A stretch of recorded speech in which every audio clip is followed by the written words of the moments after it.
Hello friends, ಇದು ಮಂಗಳೂರಿನ part 3 mini vlog ಆಗಿರುತ್ತೆ. ಇವತ್ತೆಲ್ಲರೂ ಬೆಳಗಿನ ಜಾವ ಬೇಗನೆ ಎದ್ದು ಸ್ನಾನ ಮಾಡಿಕೊಂಡು ದೇವಸ್ಥಾನಕ್ಕೆ ಅಂತ ಹೊರಡ್ತಾ ಇದ್ದೀವಿ. ನಾವು ಹೋಗ್ತಾ ಇರೋದು ಶ್ರೀ ಕ್ಷೇತ್ರ ಕೊರಗಜ್ಜ ಕುತ್ತಾರುವಿಗೆ. ಇದು ಕೊರಗಜ್ಜನ ಆದಿ ಸ್ಥಳ ಕೂಡ ಆಗಿದೆ. ನನ್ನ ಕಸಿನ್ ಅವರ ಮನೆಯಿಂದ ದೇವಸ್ಥಾನಕ್ಕೆ ಜಸ್ಟ್ ಒಂದು 2.5 ಕಿಲೋಮೀಟರ್ಸ್ ಇತ್ತು. ಸೊ ಹಾಗಾಗಿ ನಾವು ಕಾರಲ್ಲೇ ಹೋಗಿದ್ವಿ.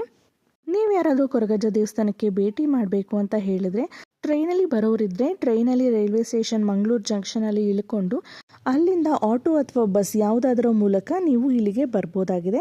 ಯಾರನ್ನ ಕೇಳಿದ್ರು ಕೂಡ ನಿಮಗೆ ಕುತ್ತಾರುವಿನ ಅಡ್ರೆಸ್ ಹೇಳ್ತಾರೆ. ಇದು ಕೊರಗಜ್ಜನ ಆದಿ ಸ್ಥಳವಾಗಿದೆ. ನಿಮಗೆ ಕೊರಗಜ್ಜನ ಕುರಿತು ಪೂರ್ತಿ ಮಾಹಿತಿಗಾಗಿ, ಕೊರಗಜ್ಜನ ಕಥೆಗಾಗಿ ಮೇಘಾ ವ್ಲಾಗ್ಸ್ ಕನ್ನಡ ಯೂಟ್ಯೂಬ್ ಚಾನಲ್ನ ಒಂದ್ಸತಿ ವಿಸಿಟ್ ಮಾಡಿ ವಿಡಿಯೋನ ಕಂಪ್ಲೀಟ್ ಆಗಿ ನೋಡಿ. ಆಗ ನಿಮಗೆ ಕೊರಗಜ್ಜನ ಕುರಿತು, ಅವರ ಮಹಿಮೆ ಕುರಿತು ನಿಮಗೆ ಕೂಡ ತಿಳಿಯುತ್ತೆ. ಇದರ ಲಿಂಕ್ ಕೂಡ ನಾನು ಡಿಸ್ಕ್ರಿಪ್ಷನ್ ಅಲ್ಲಿ ಹಾಕಿರ್ತೀನಿ. Thank you for watching.